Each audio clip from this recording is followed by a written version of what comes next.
যে তোমরা কি করতেছো। এখন তো রাত্র 12টা বেজে যেতেছে, তা তোমরা এখনো সজাগ কেন? তাহলে আমরা একটু শুই। শুয়ে যাও, তোমরা শুয়ে যাও, আমি বিদায় বলি।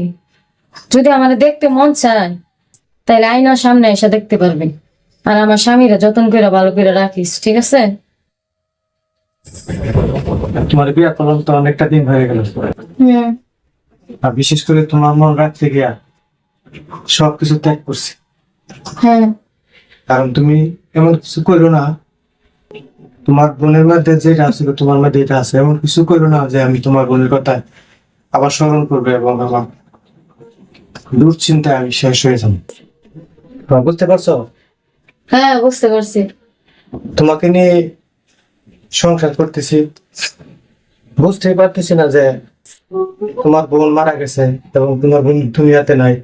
এক হিরো আল্লাহ তাআলা তোমাদের দুজনের মধ্যে দেওয়া হয়েছে। হ্যাঁ। তুমি এমন কিছু কাজ করো না যেমন আমার মনে কষ্ট পাওয়া যায়। না না, এই কাজ কোনোদিনই করবে না। কারণ তোমার জন্য সবকিছু ত্যাগ করছি। হ্যাঁ।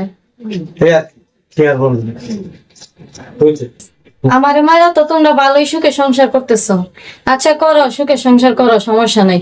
আরে না, তোমার কথা আমরা বলি নাই, আমি বলতেছি সে নাকি আইনার কাছে তোমার সাথে কথা বলে। হ্যাঁ, আমার বোনেরা বলছিলাম যদি আমাদের দেখতে মন চায় আয়নার সামনে আসার জন্য। শুনো, তোমরা যা ভাবতেছো আমি তার চিন্তা নিয়ে আসিনি তোমাদের এখানে। জাস্ট খালি তোমাদেরকে দেখার জন্য যে তোমরা কি করতেছো। এখন তো রাত্র 12টা বেজে যেতেছে, তা তোমরা এখনো সজাগ কেন? তাহলে আমরা একটু শুই। শুয়ে যাও, তোমরা শুয়ে যাও, আমি বিদায় নিলাম, তোমরা ঘুমাও।